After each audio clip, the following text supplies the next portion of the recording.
Bismillahirrahmanirrahim. Assalamualaikum warahmatullahi wabarakatuh. Alhamdulillahilladzi khalaqa minal ma'i basyara.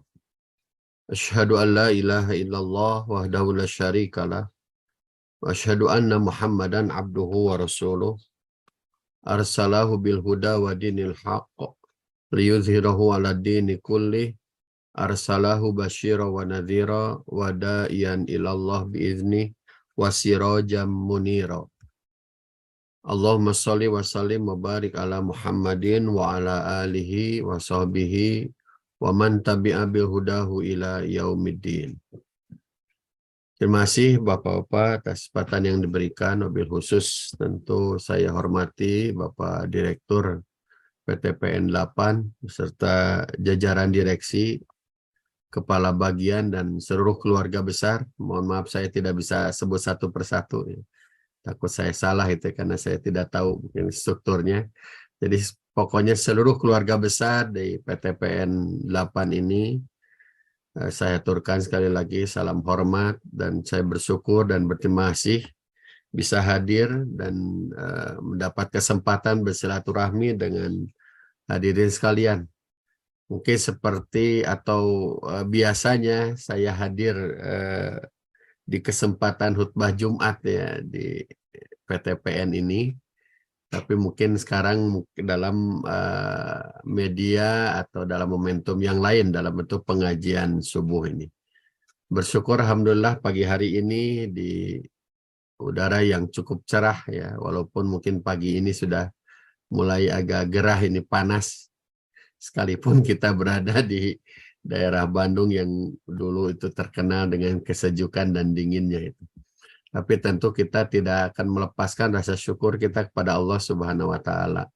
Masih diberi kesempatan untuk hembuskan napas kita, diberi kesempatan untuk bisa memulai aktivitas kita hari ini dengan awal yang lebih baik, yaitu dengan pengajian untuk saling bertausiah. Pada kesempatan ini sebagaimana tadi sudah disampaikan, tema yang saya sampaikan tentang bagaimana kita mengembangkan kebiasaan positif ya, atau pembiasaan positif dalam rangka meraih kesuksesan. Tema ini sebenarnya saya angkat dari tadabur kita ya. Kalau kita lebih memahami ya, mengkaji, mendalami Quran surat Al-Quraisy ini. Jadi saya mengambil tema dari telaahan kita pada Quran surat Al-Quraisy ini. Surat yang sangat populer ya, baik kita semua. Surat yang pendek ya, surat ke-106 di juz amma, di juz terakhir, juz 30, 4 ayat, dan ini tentu saja populer karena kita menjadi surat yang favorit kita baca di sholat gitu, saking pendeknya itu. Inilah surat Quraisy ya. Kenapa ini kita angkat? Dan tentu pertanyaan besar juga kenapa gitu. Allah menjadikan nama atau katakanlah diangkat tentang bangsa Quraisy ini. Bahkan menjadi nama dari surat tersebut ya. Nah ini yang menarik dan nanti kita akan bisa mengambil hikmah daripada apa yang kita telaah dari surat ini. Bahkan kalau kita baca beberapa literatur juga memang ternyata luar biasa ini. Ayat ini banyak memberi inspirasi tentang bagaimana misalkan kita meningkatkan etos kerja, bagaimana kita mengembangkan kebiasaan-kebiasaan positif gitu ya, belajar dari bangsa suku Quraisy. Baiklah, saya minta izin untuk share screen ini supaya mungkin apa yang saya sampaikan ini lebih terarah ya, tidak kemana saja gitu ya. Baik,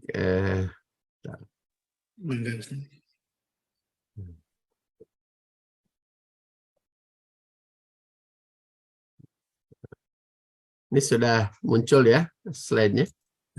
Sudah, Pak. Iya, alhamdulillah.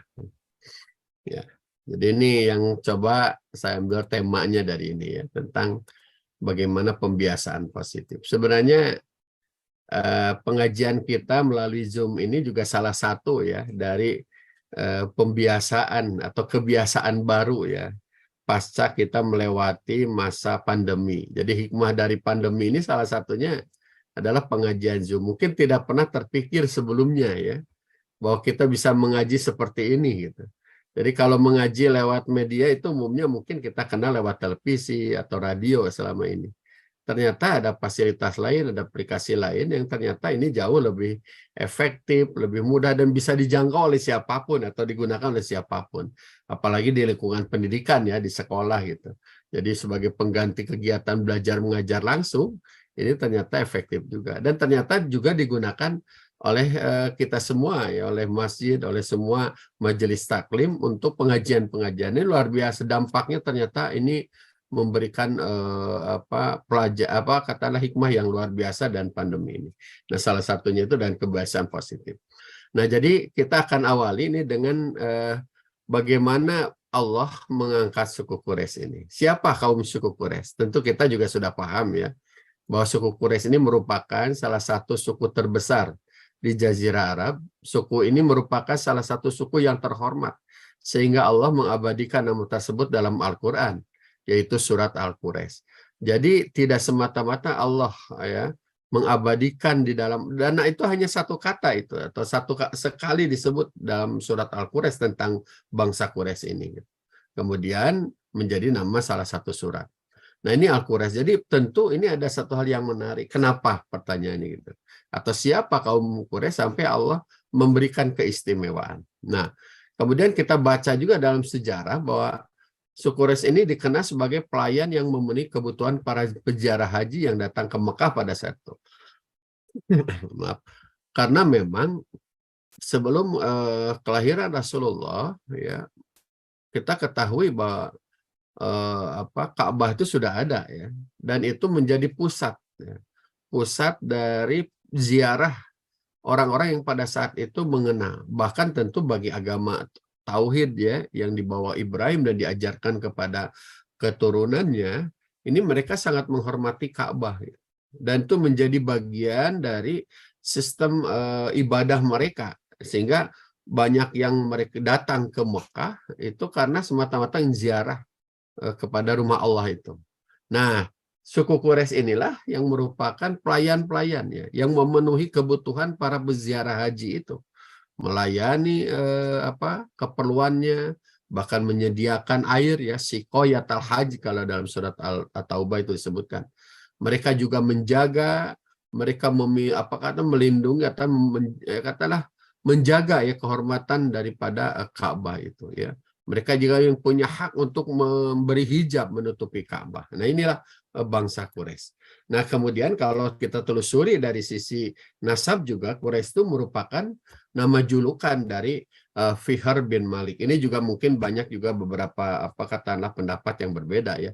Ada yang menyebut nih julukan untuk Nazar ya, atau Nazar, kemudian juga Fihr dan sebagainya. Tapi paling tidak ini sebenarnya satu sepakat bahwa Quraisy merupakan kalau kita tarik garis keturunannya sampai kepada Ibrahim alaihissalam dari keturunan Ismail. Kita tahu kan keturunan Ibrahim itu ada Ismail, ada Ishak. Kalau Ishak itu menurunkan keturunan salah satunya di bangsa Yahudi yang sekarang Bani Israel ya, yang sekarang sedang ramai dibincangkan. Dan dari keturunan Ismail inilah nanti lahir suku Quraisy atau Bani Adnan ya, dan sampai nanti akhirnya kepada Rasulullah Shallallahu Alaihi Wasallam. Nah, itulah salah satu sesungguhnya menjadi keistimewaan dari bangsa Quraisy atau suku Quraisy.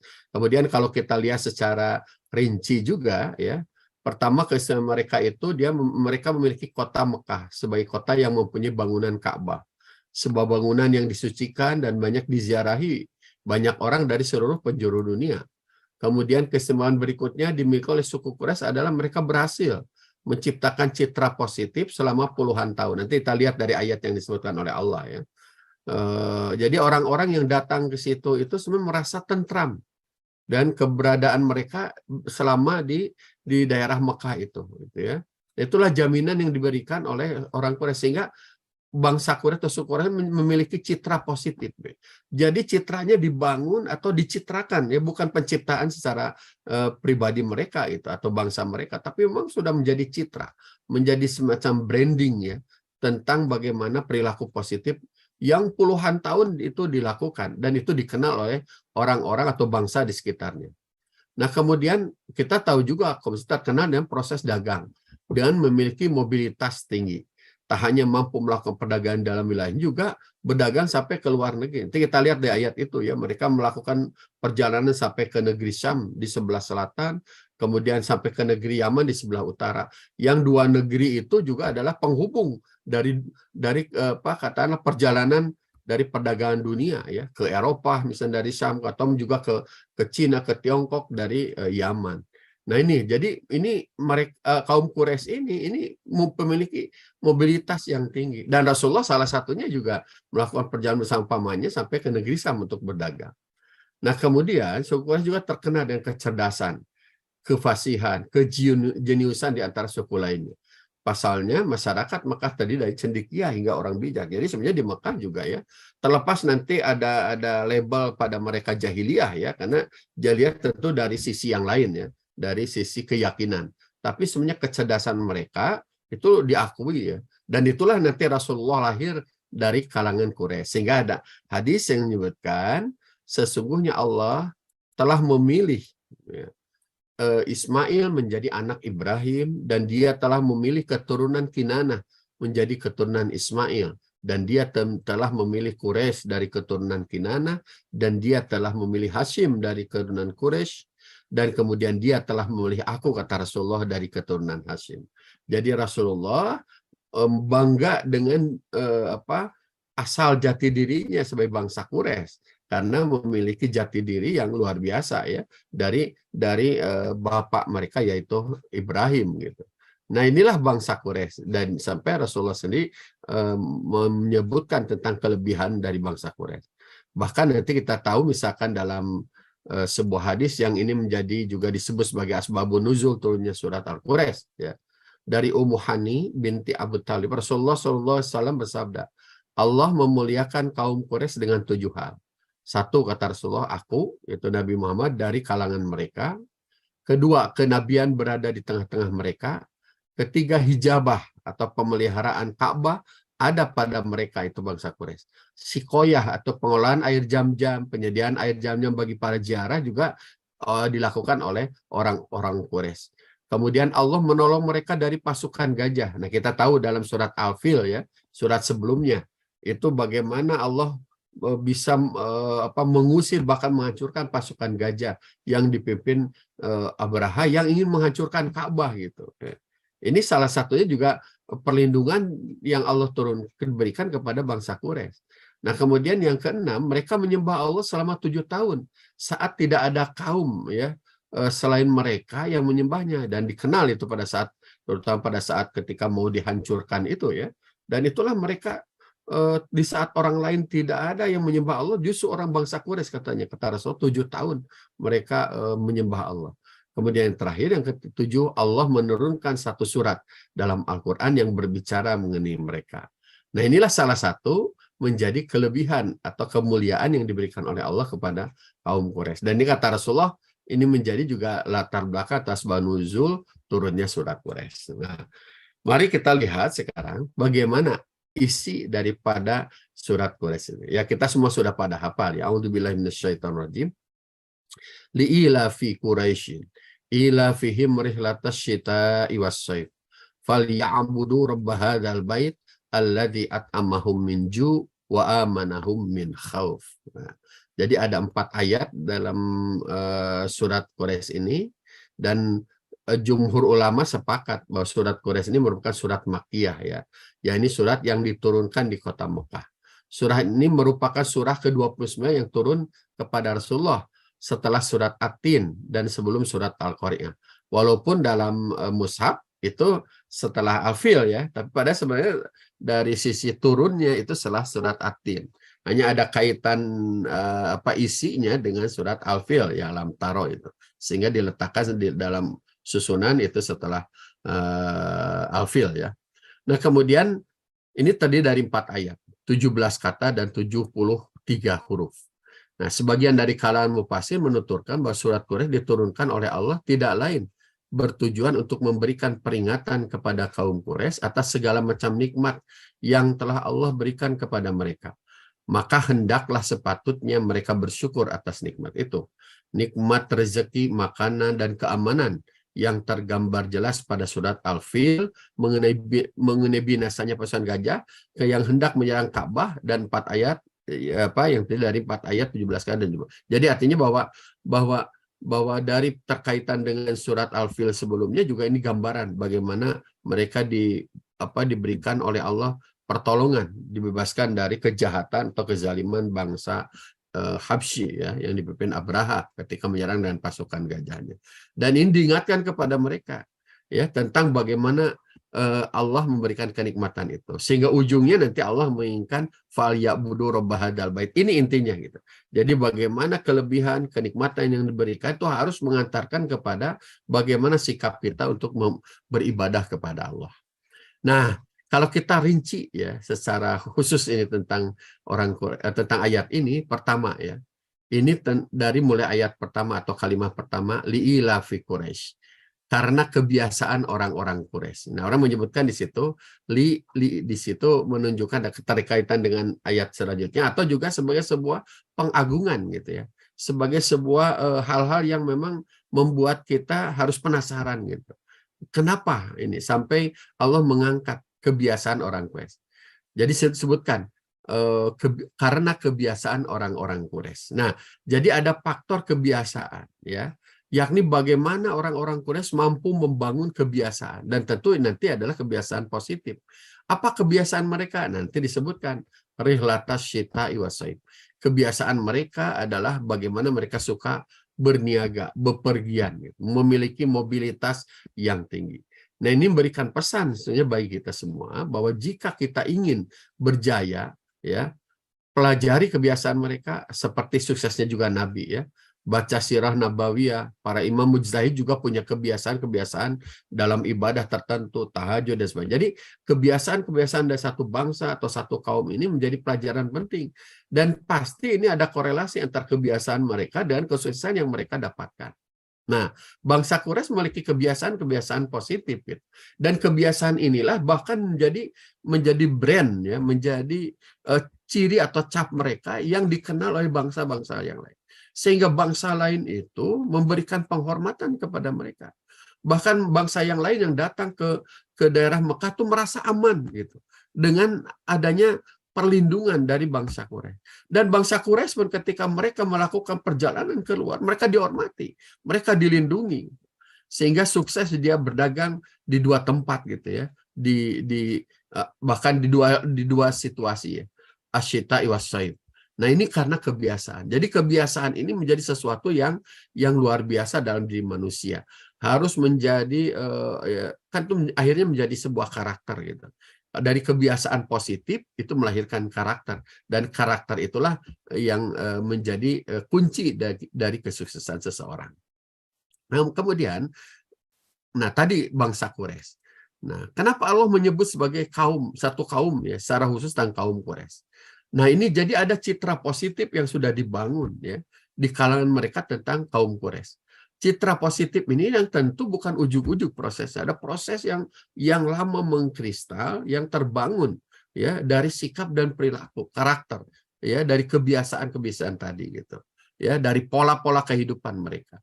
Sehingga membangun citra positif inilah yang memang menjadi kunci kesuksesan awal ya. Sebelum Nabi diutus, citra Quraisy sudah baik di kabilah Arab. Selain berasal dari keturunan Nabi Ibrahim, mereka juga dikenal akan kepandaian berdagang dan melayani jamaah haji Baitullah. Membangun citra yang baik butuh waktu lama, tapi merusaknya kadang-kadang menjadi sebentar. Ya. Orang yang punya kesuksesan, kadang dia bisa mencapai kedudukan tinggi, tapi dengan satu katakanlah kasus ya, perilaku amoral bisa jatuh itu. Seakan-akan bangunan yang disusun yang begitu susah itu dengan satu sentuhan bisa rontok begitu. Inilah karena. Jadi kadang-kadang membangun citra itu susah, tetapi menghancurkannya itu bisa dalam sekejap. Nah, inilah makanya membangun kecitraan itu pencitraan yang baik itu harus sungguh-sungguh dan harus atas dasar keikhlasan, kesungguhan, kesabaran. Nanti bisa lihat dalam surat Al-Ankabut ayat 69. Bagaimana sesuatu yang harus diawali dan keikhlasan dan kesungguhan serta kesabaran. Nah, bangsa Quraisy bangun seperti itu. Gitu. Sehingga berpuluh tahun mereka dikenal sebagai bangsa yang sangat dihormati. Nah, kemudian yang ketiga. Nah, inilah citra positif ya, kebiasaan mereka yang dikenal dalam sejarah itu adalah kebiasaan untuk bepergian, rihlah. Nah, rihlah ini kan salah satu wujud dari mobilitas. Dia tidak diam. Orang Quraisy bisa aja mereka diam di tempatnya dengan menunggu kedatangan orang-orang untuk memberikan sesuatu kepada mereka karena penghormatan kepada Ka'bah pada saat. Tapi tidak dilakukan lalu. Mereka melakukan bergerak ya. Rihlah, bepergian. Ya, salah satu bepergiannya adalah ke negeri tadi, dua negeri yang dikenal, negeri Syam dan Yaman. Nah, jadi semangat bepergian inilah yang menjadi ciri dari bangsa Quraisy ya. Sehingga dalam tafsir At-Tabari ya, atau Jami'ul Bayan disebutkan orang Quraisy suka bepergian pada musim dingin dan panas, ini sebagai citra positif yang dibangun ya sebagai salah satu wujud dari jaringan bisnis ya. Sehingga ini barangkali pepatah di kita, lama hidup banyak dirasa, jauh berjalan banyak dilihat, pandai bergaul banyak sahabat. Jadi orang yang sering keluar ya, orang yang senantiasa melakukan perjalanan, orang yang menyalurkan itu pun ternyata memiliki citra positif yang luar biasa. Nah, salah satu ya mobilitas tinggi mereka adalah mampu membaca situasi. Asyita iwasaib. Dia berpergian dalam dua keadaan. Jadi orang-orang Quraisy itu bisa membaca situasi dan dia tidak menyerah itu dengan keadaan, dengan musim. Ketika dia musim dingin, dia tidak diam gitu menunggu musim panas atau juga sebaliknya. Makanya ketika dia musim dingin, apa yang dilakukan? Dia melakukan rihlah, perjalanan bepergiannya kemana? Ke tempat yang panas, kemana? Ke Yaman, ke sebelah utara. Di mana Yaman ini menghubungkan ke negeri-negeri yang sebelah timur, ke Tiongkok ya, kemudian ke Cina, sampai tentu saja ke Indonesia. Bahkan akhirnya proses dagang itu sampai di Indonesia.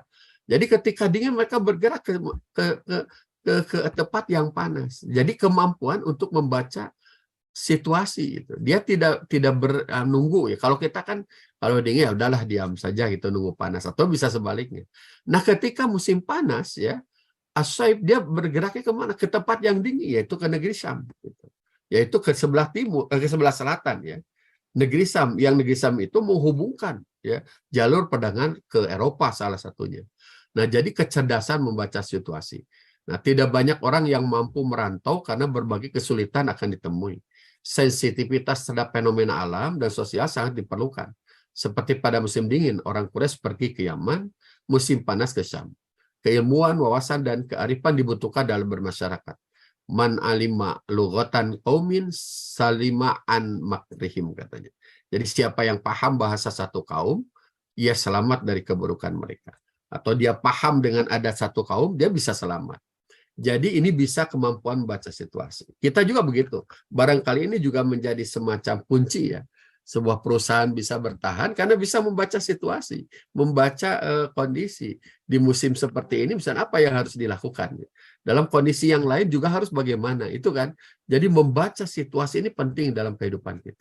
Ketika kita kemarin pandemi, begitu kita benar-benar terpenjara seakan-akannya, tidak boleh melakukan aktivitas apa. Kalau kita hanya diam, mungkin kita bisa mati begitu ya, tidak bisa berbuat. Tapi ternyata muncullah gagasan-gagasan, muncullah ide-ide. Akhirnya salah satu kebiasaan seperti sekarang ya, pengajian dalam bentuk virtual. Nah, kemudian kita bisa melakukan apapun ya. Kemudian banyak orang yang ternyata bisa bisnis ketika terjadi pandemi ya, bisnis masker dan sebagainya. Banyak orang malah berkembang ketika, jadi bisa memanfaatkan situasi. Jadi tidak ada istilah katakanlah dengan datangnya musim malah kita menjadi malah mundur, tidak gitu. Dalam berbagai keadaan. Nah, inilah yang kita pelajari dari orang-orang Quraisy. Jadi rihlatas syita'i wassaif. Itulah kemampuan yang dimiliki orang-orang Quraisy. Dan ini salah satu tentu saja anugerah yang Allah berikan. Dan diingatkanlah kepada bangsa Quraisy tentang anugerah seperti itu. Maka ujung-ujungnya Allah memberikan perintah kepada mereka adalah bahwa jangan lupa bahwa salah satu ya yang menjadi kunci keberhasilan mereka ya, kenikmatan atau katakanlah anugerah yang Allah berikan kepada mereka semata-mata karena Allah. Allah lah pemilik Ka'bah yang selama ini mereka jaga, dan mereka diingatkan bahwa sesungguhnya yang mereka sembah bukan Ka'bah, tetapi yang mereka harus sembah adalah Allah Rabb pemilik Ka'bah. Maka kata Allah, fal ya'budu rabbahadzal bait. Hendaklah mereka menyembah Tuhan pemilik rumah ini, yaitu Ka'bah. Jadi orientasi ibadah ini menjadi kunci sukses sesungguhnya, yang akan menjadi pembuka pintu-pintu keberkahan yang lain. Ya, segala pencapaian yang diraih harus berorientasi pengabdian kepada Allah. Tidak bermakna pencapaian jika spiritualitas tidak meningkat. Keberhasilan baru bernilai ketika kita semakin dekat kepada pemilik Ka'bah dan penuh kesyukuran. Jadi orang Quraisy sesungguhnya kuncinya mereka menjadi orang besar karena keberadaan Ka'bah, keberadaan rumah Allah ini. Dan ini sebenarnya memberikan inspirasi pada kita. Kalau kita tidak jauh dari rumah Allah, insya Allah kita sukses. Kalau di sebuah perusahaan memperhatikan bagaimana misalnya kegiatan spiritual, seperti penyediaan tempat-tempat ibadah, pengajian-pengajian seperti ini, insya Allah ini menjadi kunci sukses. Insya Allah, Allah akan turunkan keberkahan. Dan disebut berkah adalah bertambahnya kebaikan gitu.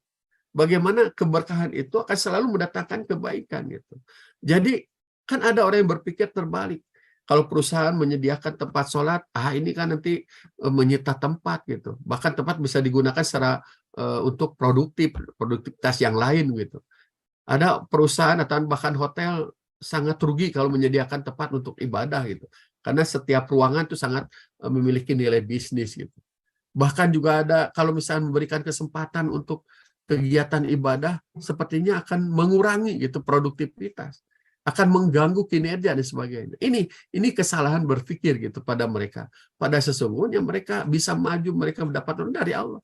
Maka ketika kita benar-benar berupaya untuk menjaga rumah Allah, gitu, ya rumah Allah dalam pengertian secara fisik tentu tempat ibadah masjid seperti itu dengan segala macam aktivitasnya, ini sesungguhnya akan mendatangkan keberkahan bagi suatu. Jadi kunci sukses Quraisy ini salah satunya itu. Mereka senantiasa memelihara rumah Allah, Baitullah. Sehingga mereka selalu sadar ya untuk senantiasa ibadah kepada pemilik rumah Allah ini. Fal ya'budu rabbahadzal bait. Nah, kemudian Allah ingatkan sesungguhnya bahwa salah satu hal juga yang menjadi jaminan yang Allah berikan, alladzi at'amahum min ju' wa amanahum min khauf. Ketika kita benar-benar bisa melaksanakan ibadah, dua jaminan yang Allah sediakan. Kita akan diberikan kebebasan dari segala bentuk kelaparan, ya. Atau Allah memberikan makanan kepada kita untuk menghilangkan lapar, dan juga satu hal yang lain, wa amanahum min khauf. Dua hal ini kan penting ya. Ada dua hal yang menjadi syarat gitu bagi sebuah kesejahteraan, yaitu stabilitas ekonomi, ya, bebas dari kelaparan, dan juga keamanan, ya, atau ketentraman, yaitu bebas dari ketakutan. Ini menjadi jaminan bagi kehidupan yang lebih baik. Satu negeri, ya, kalau tidak dijaga ya, stabilitas ekonominya, mungkin tidak akan ada ketentraman. Akan terjadi berbagai macam ya mungkin pemberontakan gitu. Bagian masyarakat juga akan menuntut dan sebagainya. Kalau tidak berikan jaminan, kalau dijaga, dipelihara perut mereka dari kelaparan gitu, dijamin mereka tidak lapar, masyarakat itu akan diam gitu ya. Dalam kondisi seperti sekarang misalkan, kalau masyarakat dikasih bantuan-bantuan kan diam orang juga gitu kan. Di masa pemilu seperti sekarang kan cukup dari 50.000 orang juga diam atau misalkan memberikan dukungan dan sebagainya. Kadang-kadang ini kan hal yang penting ya, stabilitas ekonomi dan juga ketentraman, keamanan ya, jaminan keamanan ini penting. Jadi berdasarkan ayat ini Allah yang memberikan jaminannya sepanjang ya. Syarat sekali lagi adalah sepanjang kita senantiasa beribadah kepada Allah. Dan ini barangkali ada beberapa catatan sangat penting tentang kebiasaan yang dilakukan ini. Dan kita ingin coba mengambil beberapa katakanlah quote-quote atau catatan penting ya tentang kebiasaan ini ya.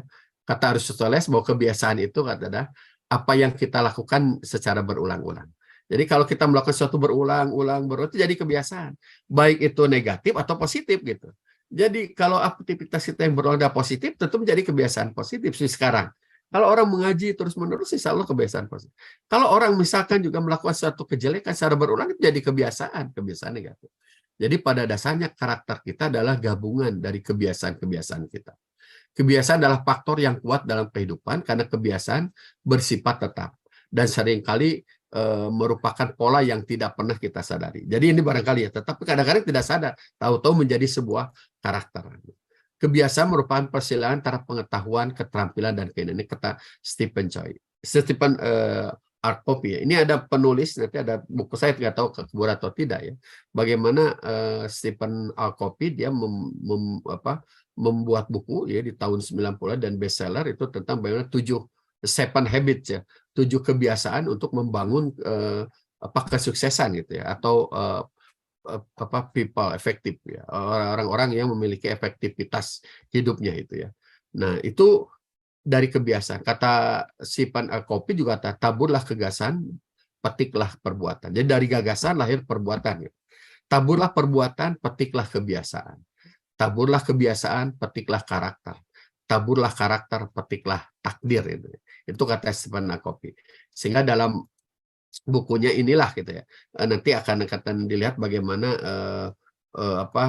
semacam gagasan-gagasan penting di dalam membangun kebiasaan. Dan Rasulullah SAW juga dalam beberapa hadis juga mengingatkan kepada kita tentang bagaimana amal yang dilakukan secara terus-menerus, walaupun itu sedikit, itu menjadi kebiasaan. Allah sangat mencintai orang-orang ya, ahabul amal ilallah ta'ala adwamuha wa in qala. Amalan yang paling cintai Allah adalah amalan yang kontinu walaupun itu sedikit.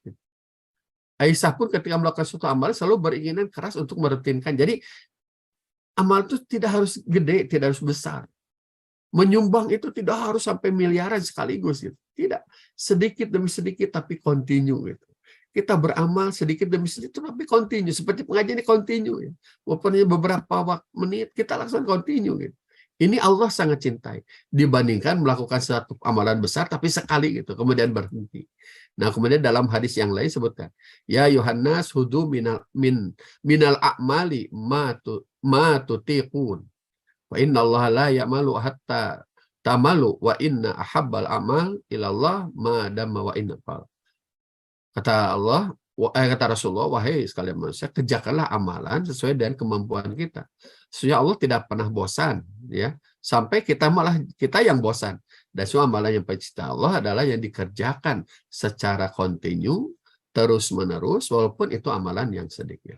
Nah, ini juga berkaitan dengan amal-amalan yang terbaik yang diperintahkan oleh Rasulullah. Kemudian yang terakhir, hadis Nabi sini, barang siapa yang memulai mengerjakan perbuatan baik dalam Islam sehingga menjadi kebiasaan umat, maka dia akan memperoleh pahalanya dan pahala orang yang mencontoh perbuatan tanpa mengurangi pahala sedikit. Dan barang siapa yang mulai kebiasaan buruk sehingga menjadi kebiasaan umat, maka dia akan mendapatkan dosanya dan dosa yang mengikutnya dan tanpa mengurangi sedikit. Artinya kalau kita kebaikan walaupun sedikit, kemudian itu diikuti orang, ya. Diikut orang, maka kebaikan atau pahala orang itu juga sampai kepada kita sebagai pelopor dari kebaikan itu. Gitu. Ini termasuk kejahatan. Kejahatan juga kalau itu dicontoh orang lain, maka juga akan dosanya pada kita. Nah, oleh karena itu kita harus hati-hati. Kita harus selalu melakukan kebiasaan positif, kemudian kebiasaan positif ini kita tularkan ya kepada orang lain, maka insya Allah kebaikan atau pahala orang lain pun Allah akan berikan juga kepada kita. Ini tentang kebiasaannya. Barangkali yang terakhir ya. Jadi indikator kesejahteraan dalam Al-Quran itu ada 3, yaitu bagaimana kita senantiasa beribadah kepada Allah ya. Kemudian Allah lah tentu yang nanti akan memberikan kepada kita jaminan untuk bisa menghilangkan lapar dan juga menghilangkan rasa takut. Nah, kesejahteraan adalah ketergantungan penuh manusia kepada Tuhan pemilik Ka'bah. Indikator ini merupakan representasi dari pembangunan mental. Hal ini menunjukkan bahwa jika seluruh indikator kesejahteraan berpijak pada aspek materi, ya terpenuhi, itu belum tentu. Jadi belum tentu misalkan ketika karyawan terpenuhi dari sisi salarinya saja, gajinya saja, tetapi tidak terpenuhi dari sisi mental spiritualnya, itu tidak menjamin adanya kesejahteraan, tidak menjamin adanya kepuasan secara batiniah, itu kepuasan yang secara hakiki, apalagi melahirkan kebahagiaan. Jadi harus menyentuh pada bukan hanya aspek fisik material, tapi juga aspek mental spiritual, dan itulah yang disebut dengan kebahagiaan yang hakiki. Nah, ketergantungan manusia pada Allah ya, pada Tuhannya yang diaplikasikan dalam penghambaan ibadah secara itu merupakan indikator utama kesejahteraan. Jadi ini kuncinya. Jadi kalau kita ingin bangun kesuksesan, harus bangunlah bagaimana manusia itu bisa menyempurnakan penghambaannya kepada Allah. Menjadi kunci yang paling penting. Nah, kemudian hilangnya rasa takut. Setelah hilangnya rasa takut yang merupakan representasi dari terciptanya rasa aman, nyaman, dan damai, jika berbagai macam kriminalitas itu apakah misalnya terjadi ya adanya perampokan, pemerkosaan, pembunuhan dan sebagainya, ini menunjukkan bahwa masyarakat tidak akan mendapat ketentraman. Jadi artinya bahwa ketentraman juga dibangun dari bagaimana kenyamanan ya, bagaimana dia merasakan sesuatu ketentraman dalam hidupnya. Bagaimana orang bisa bekerja, kadang-kadang pekerjaan berat pun gitu, kalau dia nyaman bisa lakukan. Kerjaan ringan, tapi kalau dia tidak nyaman, mungkin dia tidak akan bisa mampu melakukan. Jadi bagaimana ketentraman, rasa aman, rasa nyaman ini harus tercipta dalam sebuah komunitas. Barangkali ini mungkin, nih sebenarnya ada beberapa slide yang lain ya, tapi saya ringkas saja ya. Ya, dan yang terakhir, ada satu ayat yang mudah-mudahan mengingatkan selalu menjadi renungan kita. Ini surat An-Najm ya, ayat 42. Allah berfirman, a'udzubillahi minasyaitonirrajim, wa alaisa lil insan illa ma sa'a wa anna sa'yahu saufa yura summa yujzahul jazaa'al aufa wa anna ila rabbikal muntaha.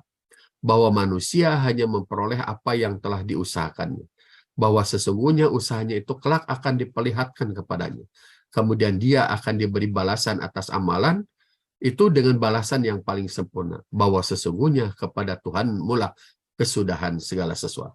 Artinya jamaah sekalian, bahwa apa yang kita lakukan sesungguhnya akan berkonsekuensi terhadap apa yang nanti kita akan peroleh. Kita akan memperoleh sesuai dengan apa yang diusahakan dalam kehidupan ini.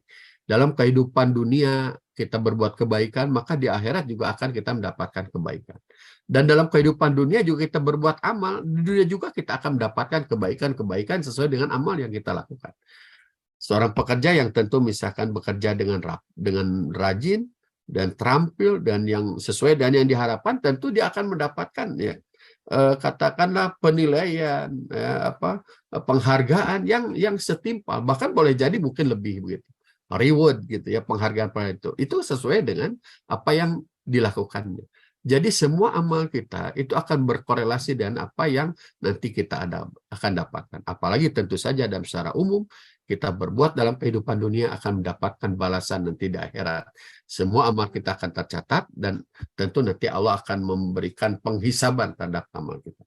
Barangkali sebagai bahan renungan bagi kita semua, bahwa sekali lagi untuk mendapatkan pulihkan kesuksesan baik urusan dunia terlebih urusan akhirat, kembalinya adalah bagaimana kita senantiasa mengisi kehidupan ini dengan ibadah. Kita belajar dari bangsa Quraisy, bangsa yang oleh Allah diistimewakan, dan ternyata keistimewaannya terletak bagaimana mereka senantiasa menjaga rumah Allah, menjaga kebaikan-kebaikan, menjaga kebiasaan positif, dan terutama adalah bagaimana selalu menjalankan ibadah kepada Allah. Ya, nasrun minallah wa fatun qaribah basyiril mu'minin. Assalamualaikum warahmatullahi wabarakatuh. Waalaikumsalam Waalaikumsalam warahmatullahi warahmatullahi wabarakatuh. wabarakatuh. Nuhun, Pak Ustad. Alhamdulillah. Turun, Pak. Oh, Ustaz, Mas Pras. Iya. Yes. Izin live ya. Terima kasih nuhun. Nuhun, Pak Ustadz, Mas Pras. Waalaikumsalam. Waalaikumsalam warahmatullahi wabarakatuh.